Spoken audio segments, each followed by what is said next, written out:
banyak hal-hal yang sudah terjadi dalam hidup kita. Tapi kita yakini bahwa kita memiliki Allah yang setia dalam hidup kita. Allah yang tidak berkesudahan kasih setianya, amin. Puji nama Tuhan. Mari saat pagi hari ini kita mau siapkan hati kita. Kita mau datang kepada Tuhan, memberi yang terbaik bagi Tuhan. Karena Dia sudah menunjukkan kasih-Nya pada kita. Pada saat pagi hari ini pun kita mau berikan yang terbaik bagi Tuhan. Pujian dan penyembahan kita.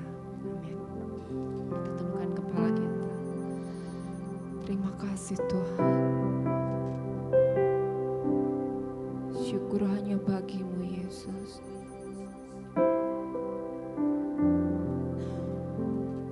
Dengan apa kami membalas setiap kasih setia-Mu Tuhan dalam hidup kami?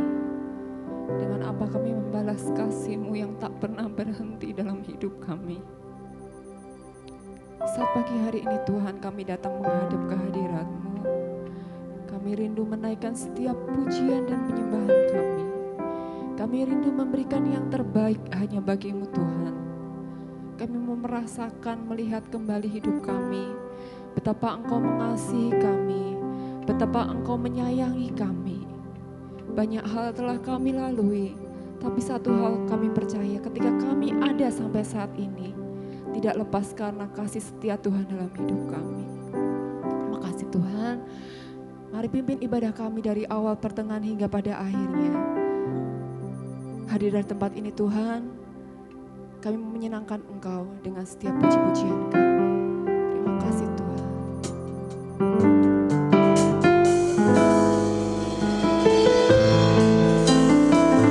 Bapak Ibu, mari kita angkat pujian. Kita mau rasakan kasih Tuhan dalam hidup kita.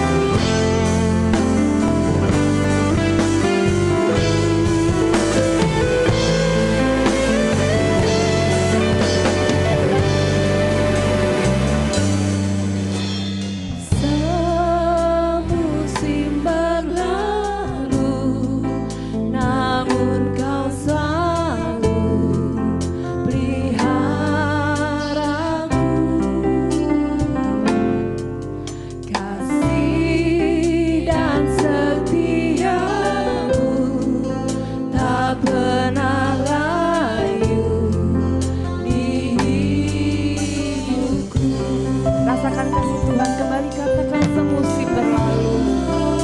Musim berlalu, namun Kau selalu peliharaku.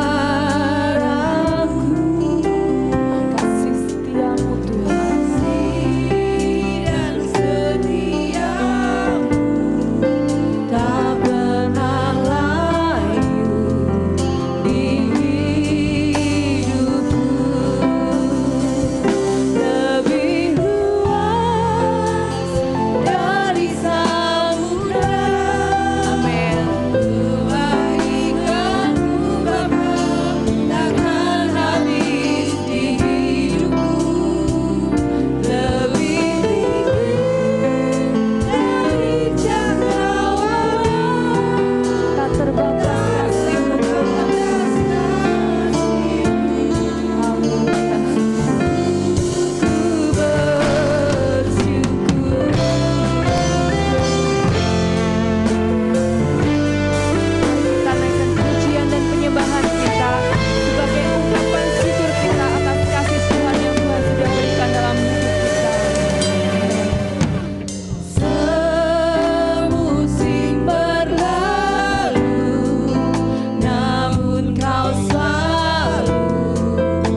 Terima kasih Tuhan, terima kasih. Terima kasih Tuhan. Dengan apa kan ku balas segala kebaikan-Mu. Segenap hatiku, segenap hatiku menyembah-Mu Yesus. Ku bersyukur padamu. Dan apa kami membalas kasih-Mu Tuhan? Balas segala kebaikan-Mu.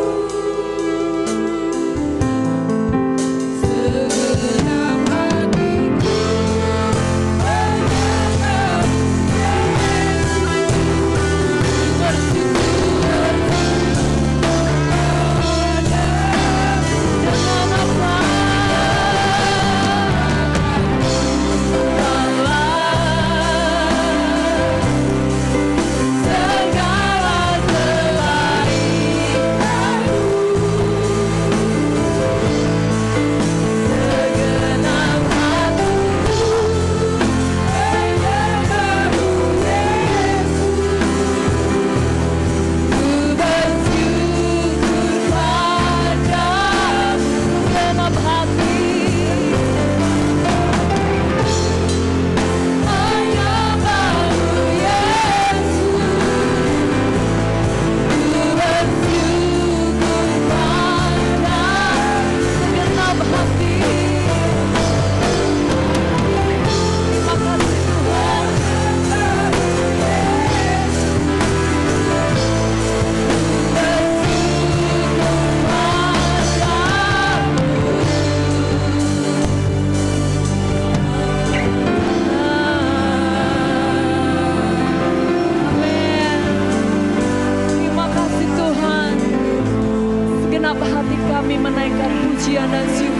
bagi Engkau Allah yang hidup.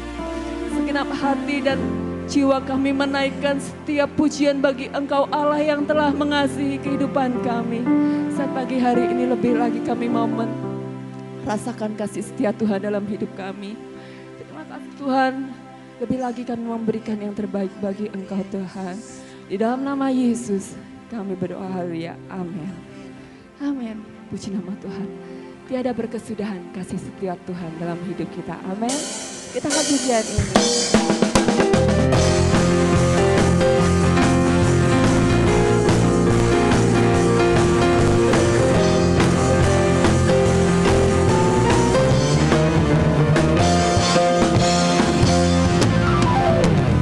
Tiada berkesudahan kasih setiamu Tuhan, selalu baru bagiku, hari berganti hari. Amin.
Bapak Ibu, siapa yang merasakan kasih setia Tuhan dalam hidup kita? Amin. Mari kita angkat tangan kita, angkat kedua tangan kita, beri jempol sama Tuhan. Amin. Angkat pujian ini, Tuhan Yesus baik, Tuhan Yesus baik. Haleluya. Sungguh amat baik untuk selama-lamanya. Tuhan Yesus baik. Dengan senang hati Tuhan Yesus baik. Tuhan Yesus baik. Sungguh amat baik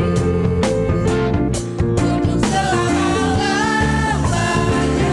Tuhan Yesus baik. Tuhan Yesus baik. Tuhan Yesus baik. Haleluya. Untuk selama-lamanya Tuhan Yesus baik. Sekali lagi Tuhan Yesus baik. Tuhan Yesus baik. Sungguh amat baik untuk selamanya. Amin. Untuk selama-lamanya. Untuk selama-lamanya. Sampai selama-lamanya. Saya untuk selama-lamanya. Katakan Tuhan Yesus baik. Amin. Puji nama Tuhan. Silakan duduk kembali. Untuk selama-lamanya Tuhan Yesus adalah Allah yang baik dalam hidup kita. Amin. Ketika sepanjang tahun yang telah kita lewati ini, kita masih bisa berdiri dengan tegak. Kita masih bisa melewati hari-hari kita dengan melihat kasih Tuhan. Kita percayai di tahun-tahun ke depan, di hari-hari kita ke depan, kita pun akan melihat kasih setia Tuhan untuk selama-lamanya dalam hidup kita. Amin. Saat pagi hari ini, kita mau akui pada Tuhan bahwa lebih dari segalanya yang kita miliki, lebih dari segalanya yang kita inginkan, hanya satu yang kita mau berkatakan pada Tuhan, bahwa kita mengasihi Tuhan, bahwa kita mencintai Tuhan, dan di hari-hari ke depan kita akan lebih mencintai Tuhan dalam setiap langkah dan laku kita. Amin.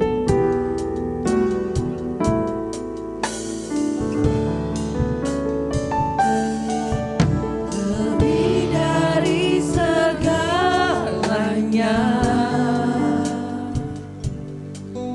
ku perlukan Engkau Tuhan.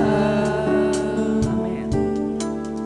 Lebih dari semua yang ada, ku mengasihimu Yesus. Lebih dari segala yang ada. Lebih dari segalanya, ku perlukan Engkau Tuhan. Amin. Lebih dari semua yang ada, Kami mengasihimu Yesus. ku mengasihimu Yesus. Ku cinta Kau Yesus. Ku cinta Kau Yesus.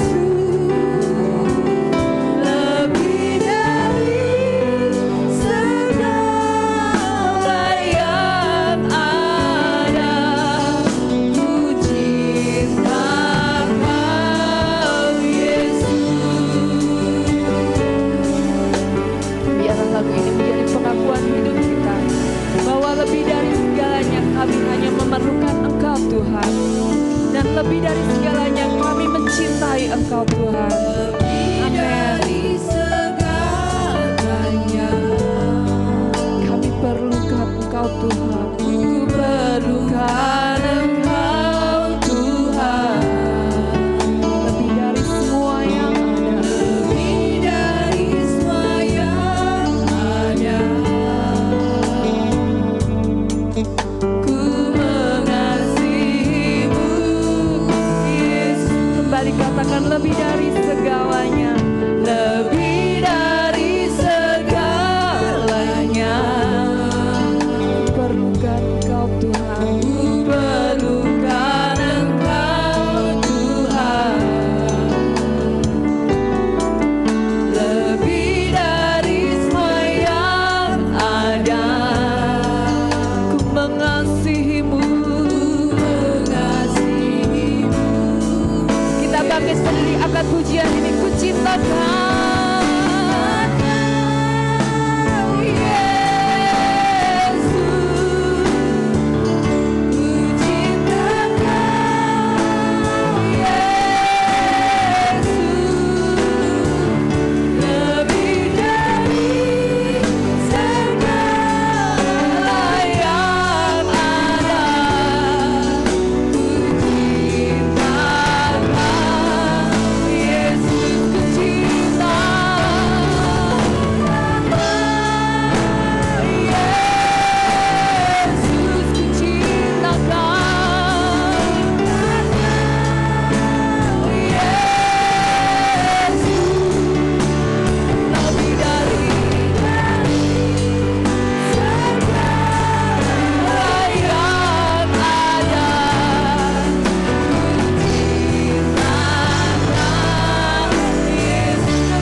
Inilah yang menjadi ungkapan hati kami pada saat ini Tuhan.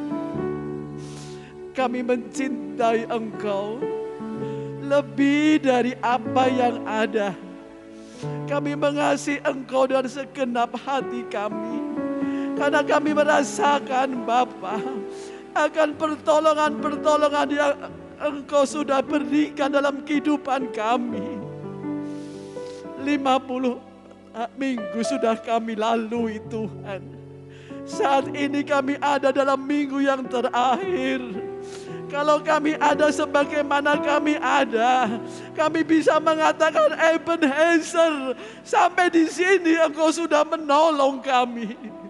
Engkau sudah memberikan kekuatan kepada kami melewati lika-liku kehidupan, melewati ombak badai yang harus kami terjang.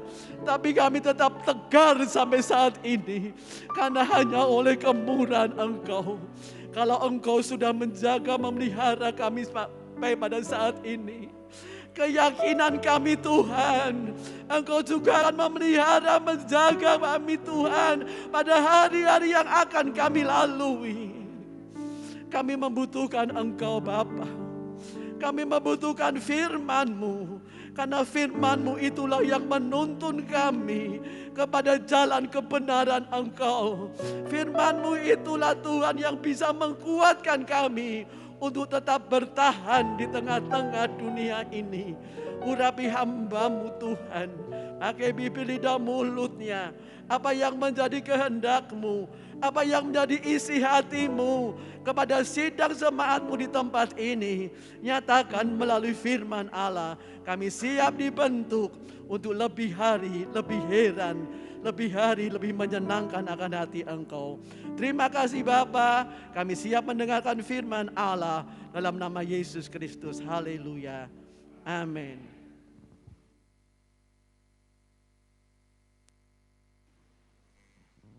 Haleluya. Puji Tuhan. Kita bersyukur oleh kemurahan Tuhan. Kita ada pada minggu yang terakhir di tahun 2021. Dan ini semua hanya karena kasih sayang Tuhan. Amin. Berapa banyak yang sungguh percaya bahwa kalau hari ini ada karena Tuhan mengasihi dia. Haleluya. Amin. Tuhan sangat mengasihi kita. Pagi-pagi tadi saya buka WA.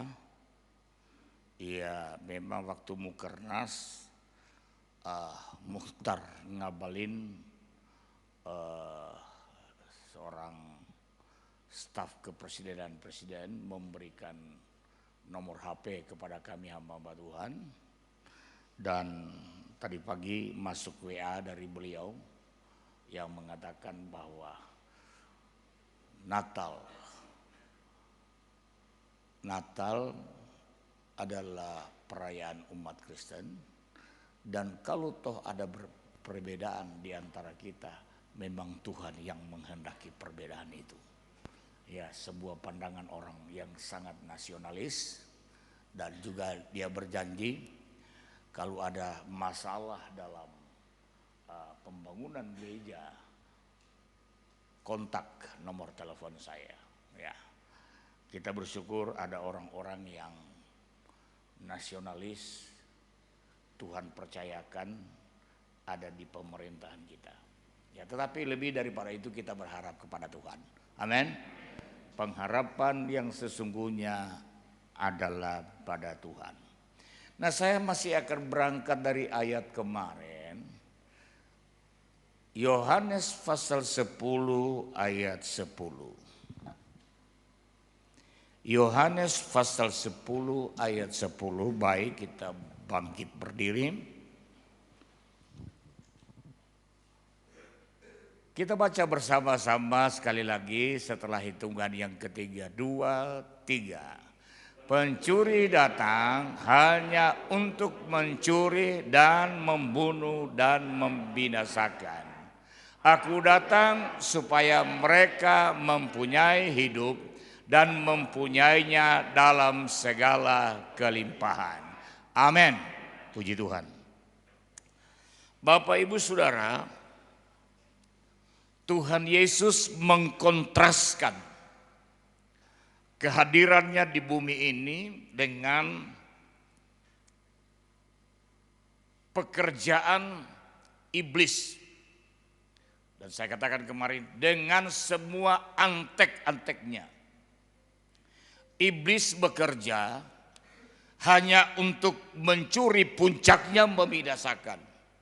Tetapi dikatakan Yesus datang supaya mereka, supaya kita, supaya saya, saudara, memiliki hidup dan mempunyainya dalam segala kelimpahan. Katakan amin. Puji Tuhan. Hidup di sini dipakai kata soe. Ya. Soe ini dalam bahasa Yunani sangat indah makna artinya.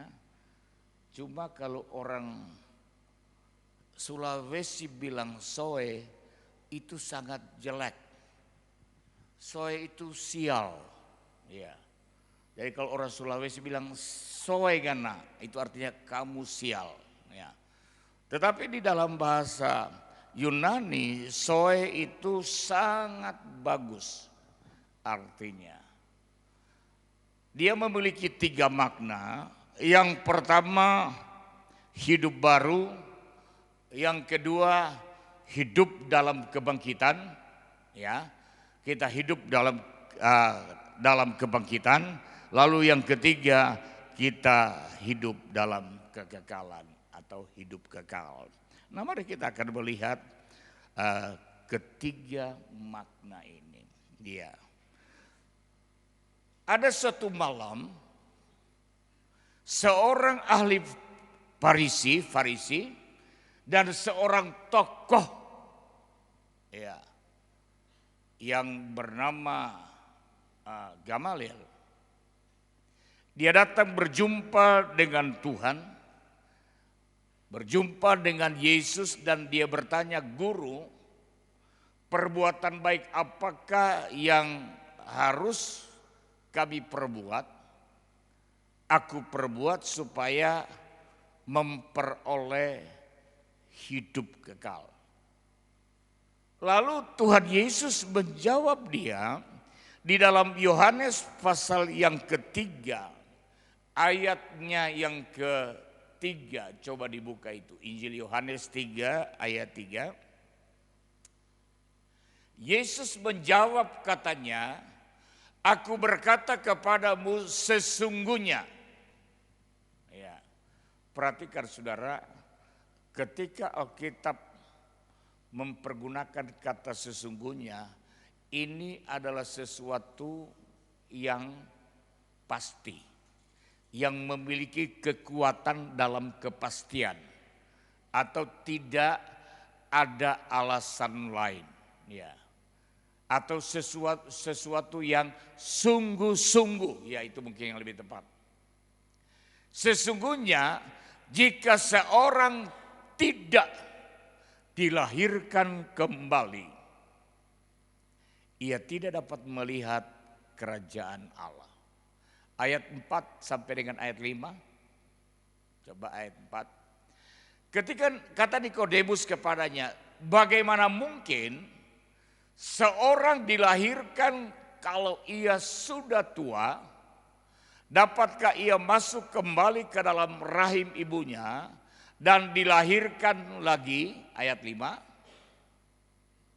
Jawab Yesus, "Aku berkata kepadamu, sesungguhnya jika seorang tidak dilahirkan dari air dan roh, ia tidak dapat masuk ke dalam kerajaan Allah." Nah, Tuhan Yesus berbicara secara rohani, dalam bahasa rohani. Apa yang dimaksudkan oleh Tuhan Yesus dilahirkan kembali, ini adalah sebuah pemahaman tentang kelahiran baru.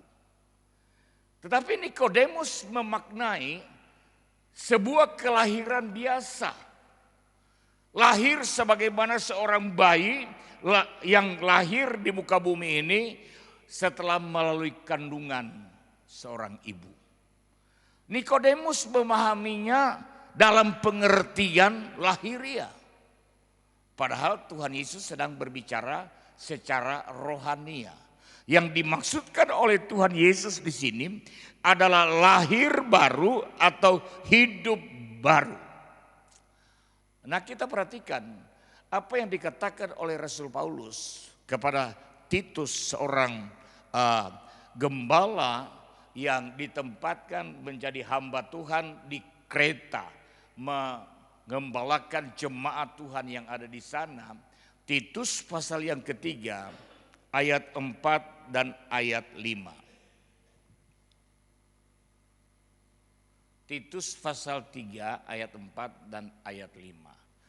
Tetapi ketika nyata kemurahan Allah, ya, melalui siapa kemurahan Allah? Juru selamat kita.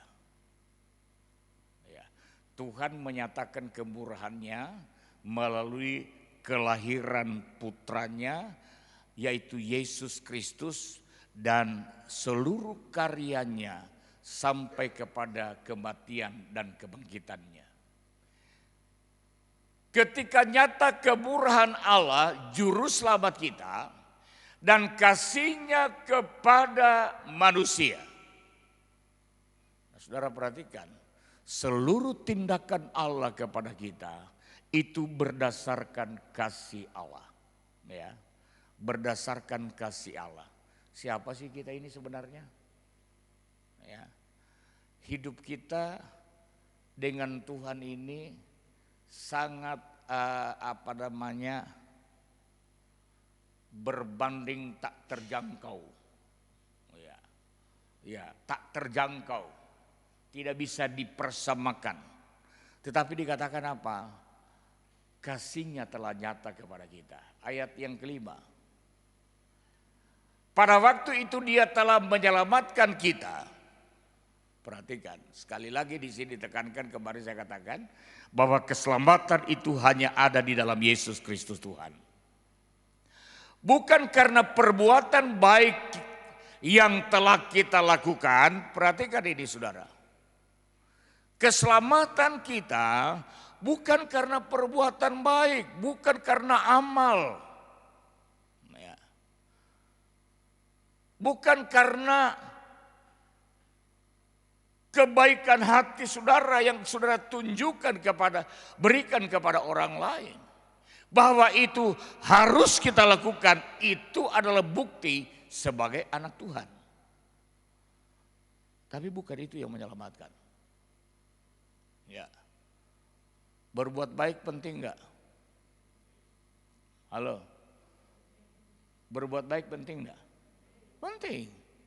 Sebab kalau kita tidak bisa berbuat baik, bukti kita sebagai orang yang diselamatkan itu tidak ada buktinya, ya, tidak ada buktinya, atau indikasinya, indikatornya ada pada perbuatan kita, ya.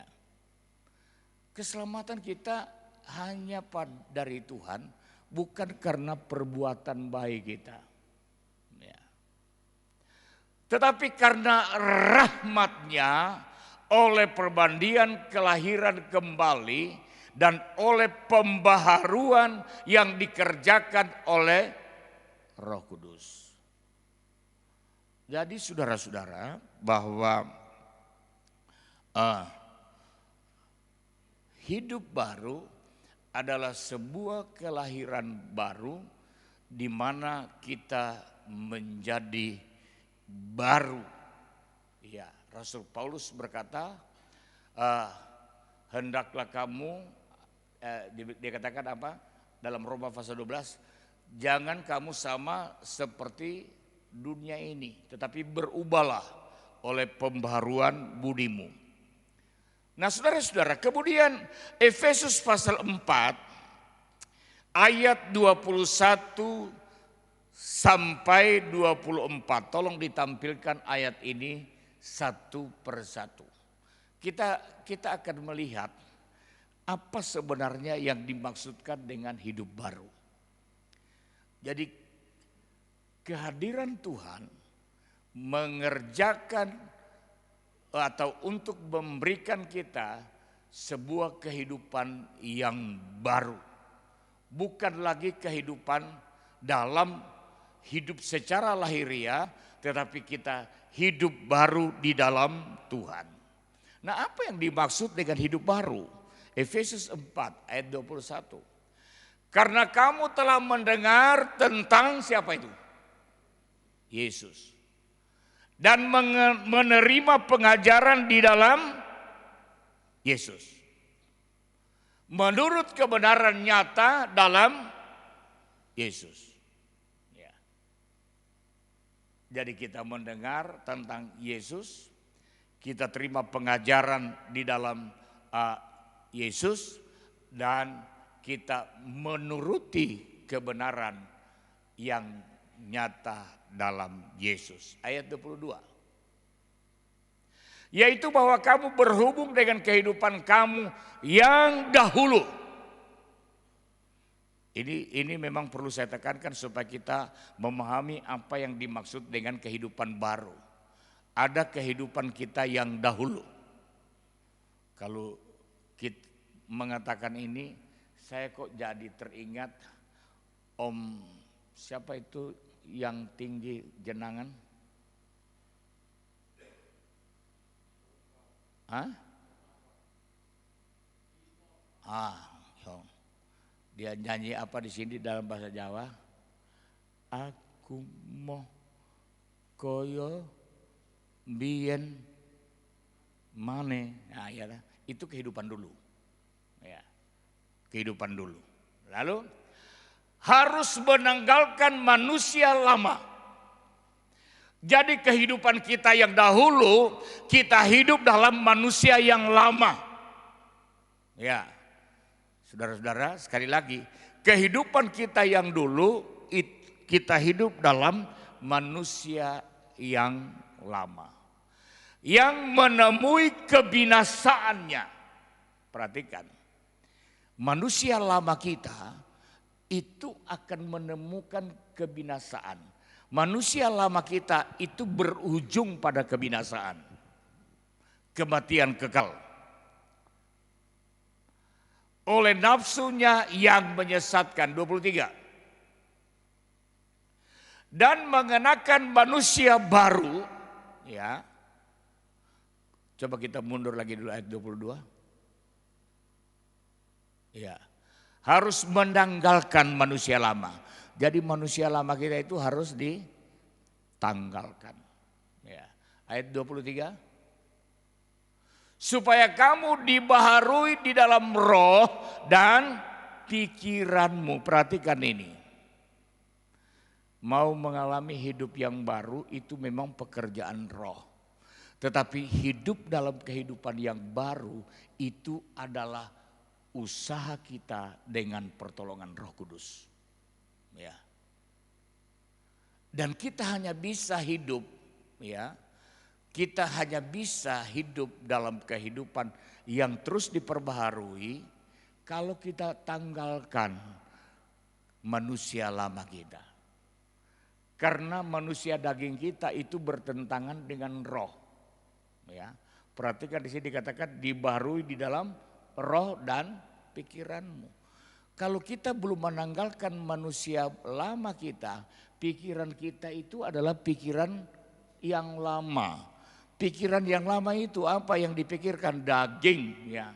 Yang dipikirkan adalah hal-hal yang jasmania, hal-hal kepuasan hawa nafsu. Itu yang dipikirkan.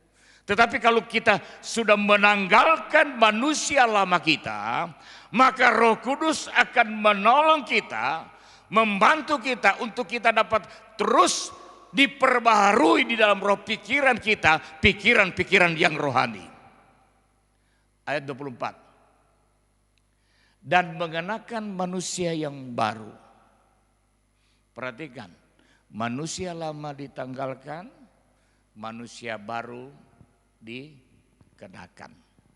Ya, saya pernah menjelaskan di sini, menanggalkan bukan seperti kita menanggalkan baju untuk kemudian kita pakai lagi. Seringkali kan kita pakai baju, rasanya kok baru, cuma pakai sebentar. Kita gantung, eman-eman kalau dicuci, sok iso dinggo meneh. Ya. Bukan seperti itu. Ya. Bukan seperti itu. Tapi menanggalkan ini mungkin seperti sekarang bisa menanggalkan baju dalam situasi sekarang. Teman saya, hamba Tuhan, Pendeta Titus yang sudah meninggal, itu istrinya sampai bingung. Kak, Titus itu padahal orangnya resian, hati-hati. Loh piye? Kalau dia pulang dari luar, dia ndak masuk ke rumah, dia langsung mandi di kamar mandi luar yang biasa dipakai oleh jemaat itu. Di sana dia ganti baju, bajunya itu dia taruh di ember, ya lalu dia pakai baju baru yang baru masuk ke rumah. Kalau sekarang mungkin menanggalkan baju seperti itu bisa, tidak dipakai lagi. Sebab tanpa menanggalkan manusia lama, tidak mungkin manusia baru akan dapat kita kenakan. Karena sifatnya berbeda. Ya, sekali lagi, tanpa kita tanggalkan manusia lama kita, tidak mungkin manusia baru akan kita pergunakan, kita pakai. Karena kedua sifat ini berbeda. Sifat manusia lama dengan sifat manusia baru itu sangat berbeda. Manusia baru yang telah diciptakan menurut kehendak Allah di dalam kebenaran dan kekudusan yang sesungguhnya. Jadi saudara-saudara, apa yang dimaksudkan dengan manusia baru? Manusia lama kita yang pikirannya daging, pikirannya egois, pikirannya menuruti hawa nafsu, itu sudah ditanggalkan dan digantikan dengan manusia yang baru, yang pikirannya pikiran rohani, ya, yang sifatnya sifat rohani. Ketika manusia lama dengan segala ciri-cirinya sudah dilenyapkan. Kalau dulunya dia masih suka untuk bohong-bohong, sekarang sudah tidak ada bohong-bohongnya.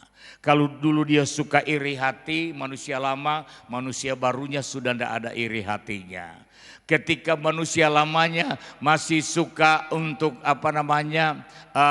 memfitnah orang lain, sekarang manusia barunya lebih banyak untuk menghargai orang dengan segala keberadaan. Itu manusia baru. Ya. Jadi sifat lamanya itu sudah nggak ada. Lalu kemudian saudara, Roma pasal 8 ayat 5 sampai dengan ayat 8. Roma pasal 8 ayat 5 sampai dengan ayat 8. Sebab mereka yang hidup menurut daging, perhatikan ini, manusia baru kita akan perhatikan ini lebih jelas lagi. Sebab mereka yang hidup menurut daging memikirkan hal-hal yang dari daging. Mereka yang hidup menurut roh, manusia baru yang sudah lahir baru, hidup menurut roh, memikirkan hal-hal yang dari roh. Jadi saudara, ini lebih jelas lagi ya penjelasan Paulus kepada jemaat Tuhan di Roma. Apa yang dimaksudkan dengan manusia baru? Ayat 6. Karena keinginan daging adalah maut. Tadi kita baca di Efesus, keinginan daging berujung pada kebinasaan. Kepada jemaat di Roma, Paulus menjelaskan keinginan daging itu ujungnya maut. Tetapi keinginan roh adalah hidup dan damai sejahtera. Ya. Ayat 7. Sebab keinginan daging adalah perseteruan dengan Allah. Nah ini. Halo. Kenapa kita harus hidup baru? Karena kehidupan lama itu hidup dalam keinginan daging. Keinginan daging itu dikatakan apa? Adalah perseteruan terhadap Allah. Sopong si wani berseteru dengan Allah. Halo, ada yang berani untuk berseteru dengan Allah? Kita berseteru dengan camat aja kita konyol. Jangankan camat, kita berseteru dengan lurah, kita konyol. Anehnya kadang-kadang manusia kok masih suka berperilaku yang menampakkan diri perseteruan dengan Allah. Nah, karena ia tidak takluk kepada hukum Allah. Jadi kalau kita hidup dalam daging, tidak ada ketaatan terhadap firman Allah. Saudara-saudara, bukan Kristen yang mengubah hidup kita, tapi firman yang mengubah kita. Dan dikatakan kalau kita masih hidup dalam kehidupan manusia lama, hidup dalam daging, daging ini tidak pernah mau taat kepada firman. Daging ini maunya apa? Memberontak terus kepada firman, menentang.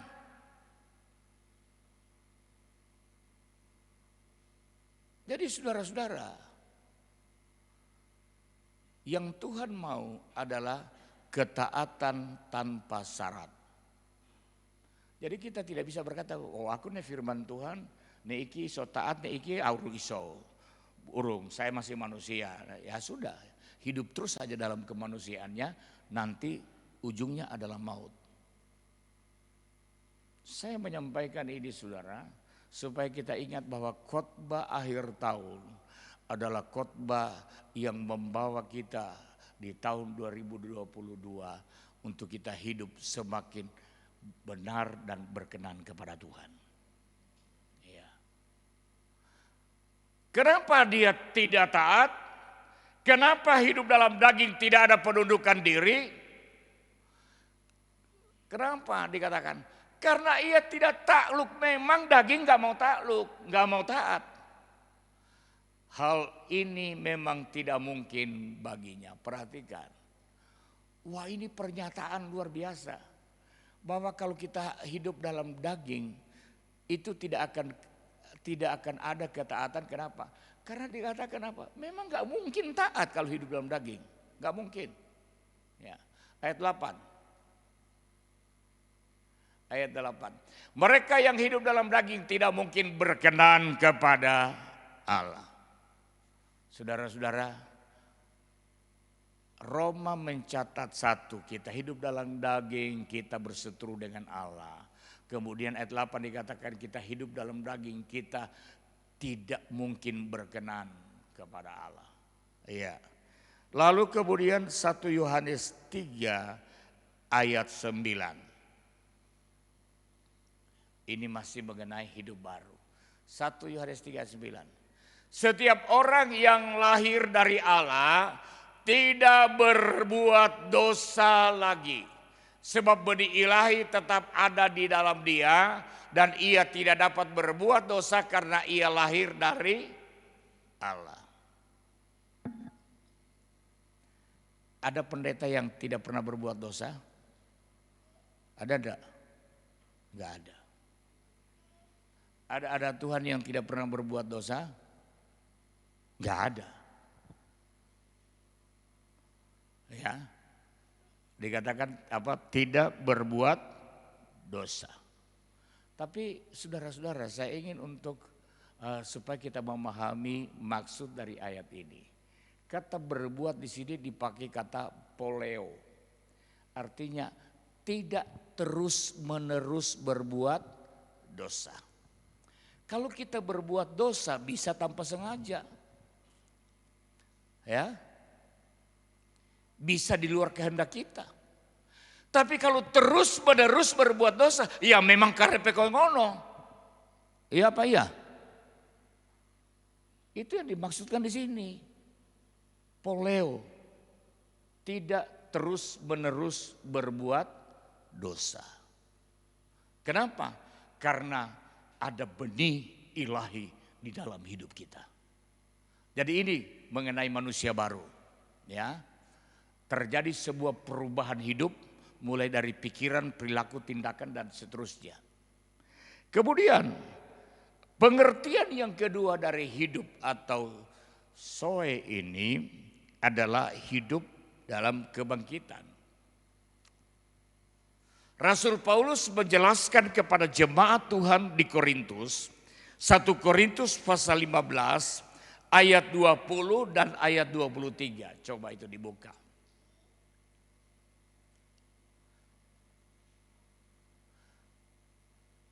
Ya, jadi dalam perikop ini rupanya jemaat Tuhan di Korintus ini sama dengan jemaat Tuhan yang ada di Tesalonika. Memiliki pemahaman bahwa tidak ada kebangkitan orang mati. Nah di dalam 1 Korintus pasal 15 Paulus mencoba untuk menjelaskan kepada jemaat Tuhan di Korintus bahwa kalau tidak ada kebangkitan orang mati, maka Tuhan Yesus pun tidak akan bangkit. Atau sebaliknya, karena Tuhan Yesus bangkit dari antara orang mati membuktikan bahwa ada kebangkitan orang mati. Ayat 20.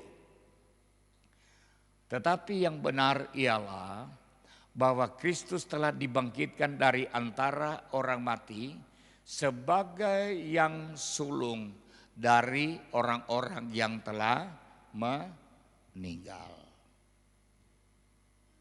Yang sulung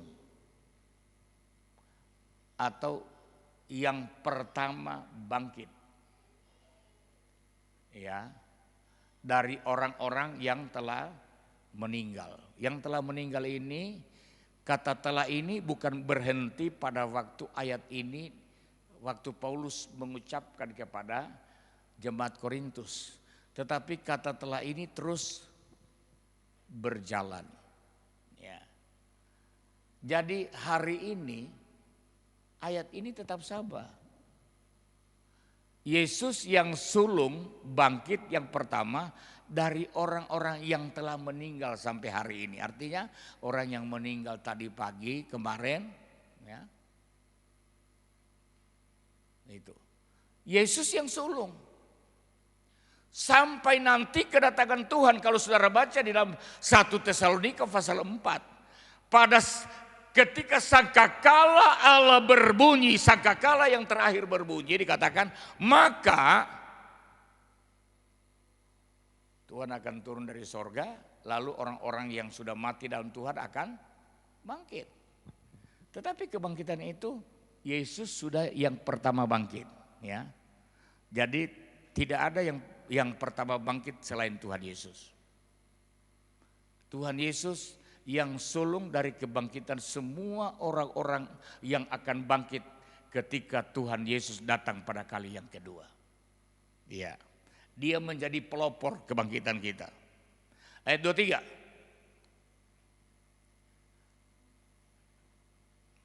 Kemudian tiba kesudahannya, yaitu bila mana ia, ya. Tetapi tiap-tiap orang menurut urutannya. Kristus sebagai buah sulung, sesudah itu mereka yang menjadi miliknya pada waktu apa? Kedatangannya. Oh, enak banget saudara. Loh, bahwa kita ini akan mati itu memang satu saat. Kita tidak mungkin menghindar saudara. Entah bagaimana caranya. Entah mati karena sakit sebab tua. Atau mati karena corona, mati karena di perjalanan. Tetapi kalau kita menjadi milik Allah, pada waktu Yesus datang kembali pada kali yang kedua dikatakan kita akan bangkit. Haleluya. Ini loh yang paling menyenangkan ini. Makanya Paulus berkata begini, aku rindu sebenarnya untuk dia bisa lepas dari tubuh yang fana ini. Tapi akhirnya dia mengambil kesimpulan bahwa kalau aku masih diberikan kesempatan untuk hidup, ini artinya bekerja melayani Tuhan. Itu sebabnya muncul lagu apa? Hidup ini adalah kesempatan. Jadi kalau hari ini masih hidup, kesempatan saudara untuk melakukan sesuatu melayani Tuhan, hidup baru, ya, menanggalkan hidup lama. Supaya apa? Kalau Yesus datang nanti, kita adalah orang-orang yang dibangkitkan oleh Tuhan. Kalau tidak ada kebangkitan, lalu hidup ini hanya berakhir di kubur, saya nggak mau jadi pendeta, kopo. Percuma kita jadi orang Kristen. Minggu-minggu datang ibadah, berkorban, beri milik Tuhan. Percuma. Kalau hidup ini berakhir kematian, mati sudah selesai. Tapi persoalannya hidup ini memang yang berakhir pada kematian itu ini. Tubuh. Tapi ada sebuah kehidupan yang baru. Itu yang pengertian yang ketiga dari Zoe. Hidup kekal. Nah, kita perhatikan. Hidup kekal yang ketiga. Ini tujuan akhir kita. Hidup kekal. Kembali kepada Yohanes pasal 10 ayat 10. Yohanes 10 ayat 10. Pencuri datang hanya untuk mencuri dan membunuh dan membinasakan. Aku datang, Yesus datang supaya mereka mempunyai hidup, Zoe, dan mempunyainya dalam segala kelimpahan. Saudara-saudara, jangan kemudian kita maknai ayat ini kepada kehidupan secara tubuh. Ya. Zoe di sini tidak lebih kuat, ya, atau mungkin lebih baik saya katakan tidak bersangkut paut dengan bios kelimpahannya ini. Bios itu orang Yunani kalau mengatakan tubuh ini bios. Dari kata bios muncul kata biologi. Ya. Tidak menyangkut paut soal tubuh ini. Karena kalau menyangkut paut soal tubuh ini, maka akan ada orang yang mengklaim berarti kalau Yesus datang buat saya maka saya mempunyai hidup dalam kelimpahan. Saya punya tabungan banyak, saya punya rumah banyak, saya tidak akan kontrak-kontrak lagi.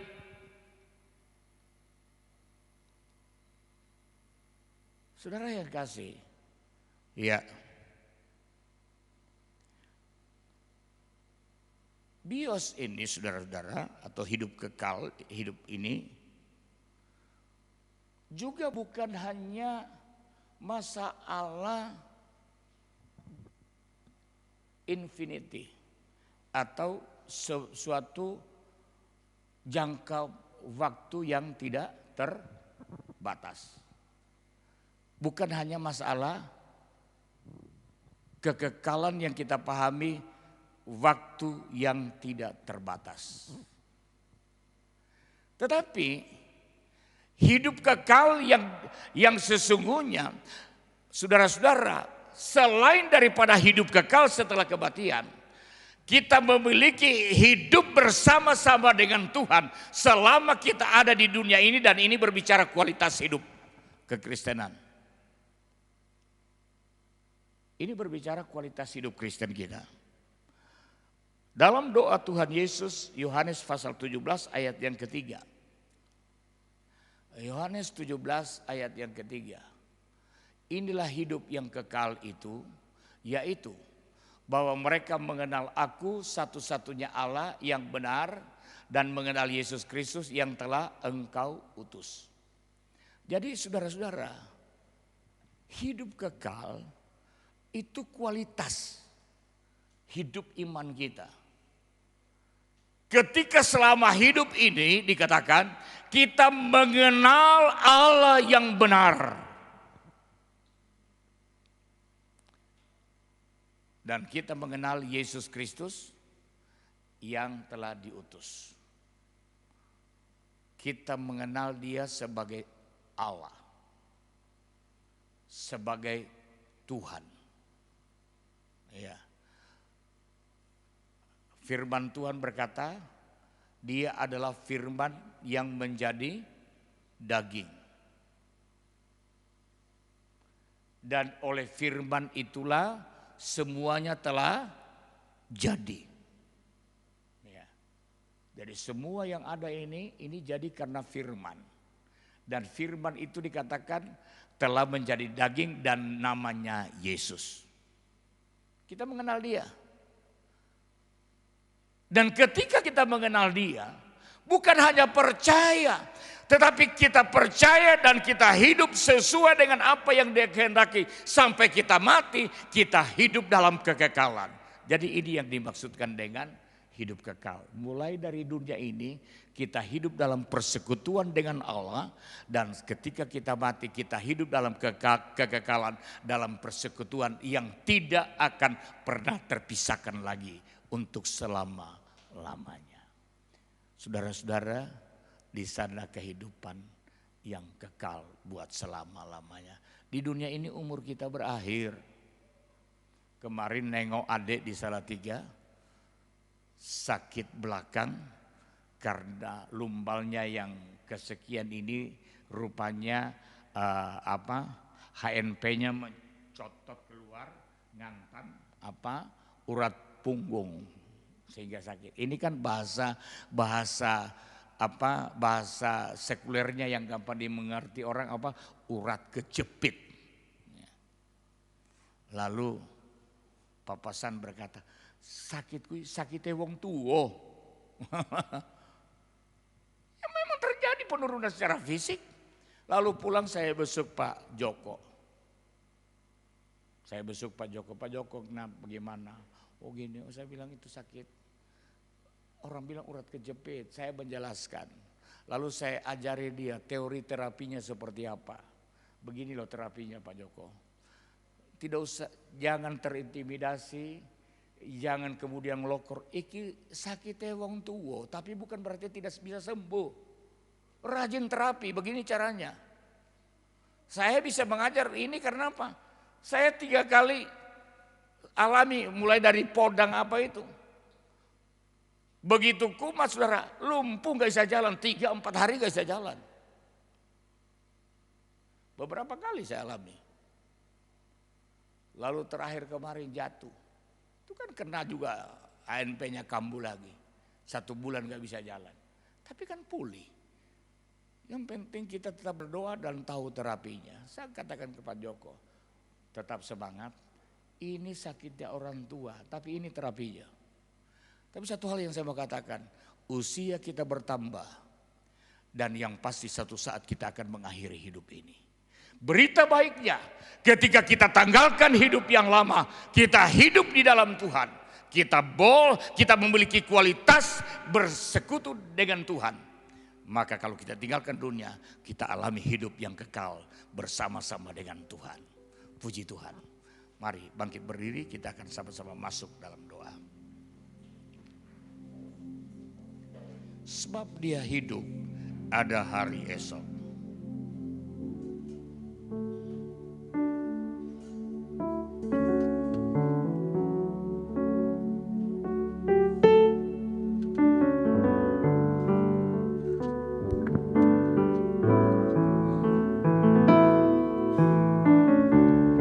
Haleluya. Sebab Dia hidup. Haleluya.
saudara yang dikasihi Tuhan, kita ada hari ini karena Tuhan sayang kita. Tuhan sayang saudara. Tuhan sayang kita semua. Dan kasih setia Tuhan tidak berkesudahan. Selama ini mungkin kita masih ditawan oleh manusia lama kita. Tapi mari kedatangannya memberikan kita hidup yang baru. Memang tidak mudah menanggalkan manusia lama, tapi Roh Kudus akan menolong. Roh Kudus akan membantu kita. Roh Kudus akan memberikan kita kemampuan sehingga kita dapat tanggalkan manusia lama dan mengenakan manusia baru. Kita hidup dalam persekutuan dengan Tuhan. Kita hidup dalam ketaatan dan pada kebenaran. Dan kalaupun kita tinggalkan dunia ini, orang lain tidak punya pengharapan dalam kekekalan sorga. Tapi kita punya pengharapan dalam kekekalan sorga. Bapak Ibu yang dikasihi Tuhan, saya ingin untuk sama-sama kita pahami bahwa setelah kematian ini, semua orang pasti akan menjalani hidup dalam kekekalan. Tetapi tidak semua orang mengalami hidup dalam situasi yang sama. Ada orang yang hidup dalam kekekalan di dalam api neraka, tapi ada orang yang hidup dalam kekekalan di sorga yang kekal buat selama-lamanya. Karena itu mari, semakin hari usia kita bertambah, semakin kita menyadari bahwa Tuhan, saya mau melangkah hidup sesuai dengan kehendak Allah. Karena tujuanku adalah sorga, untuk hidup bersama dengan Tuhan. Sebab Dia hidup, ada hari esok. Amin, haleluya. Terima kasih Tuhan. Ku tak gentar karena ku tahu Yesus, haleluya, Dia pegang hari esok.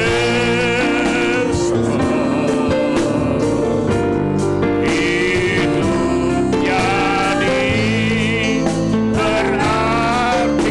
sebab Dia hidup, karena ku tahu,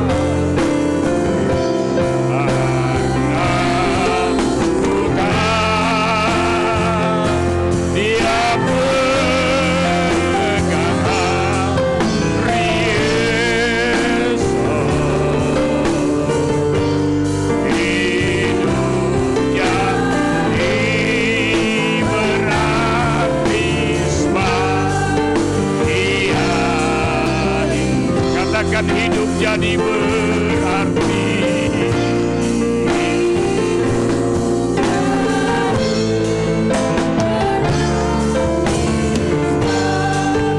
Dia hidup. Bapak Budi berdoa buat firman Allah yang kita sudah dengarkan. Terima kasih Tuhan.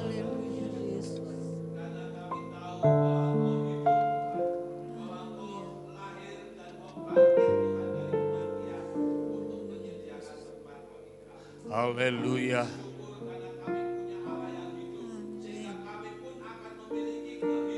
Amin. Puji Tuhan.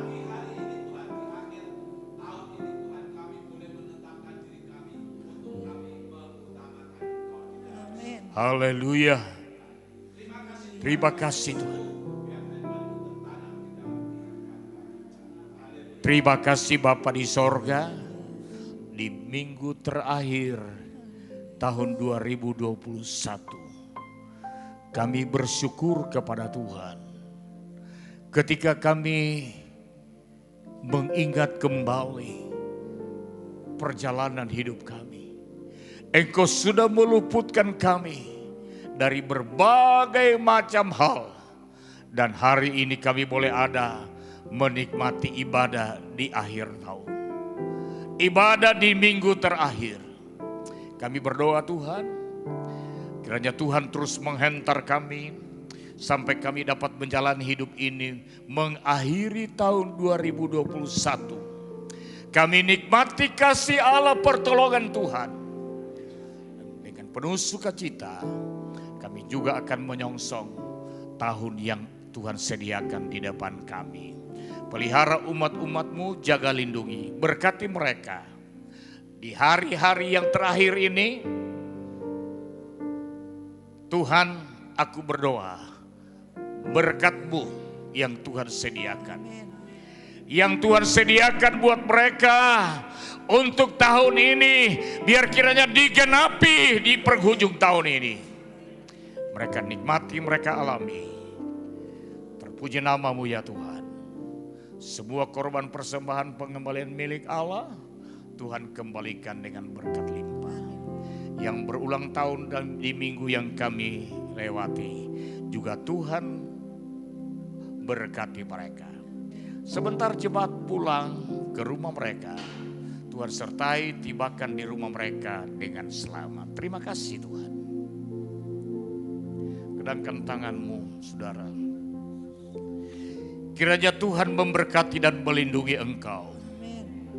Tuhan menyinari engkau dengan wajah-Nya dan memberikan engkau kasih karunia. Tuhan menghadapkan wajah-Nya kepadamu dan memberikan engkau damai sejahtera. Terimalah kelimpahan damai sejahtera Allah di dalam Yesus Kristus Tuhan, serta persekutuan dan pimpinan Roh Kudus menyertai kita semua pagi ini sampai selama-lamanya. Amin. Haleluya.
Hari Sabtu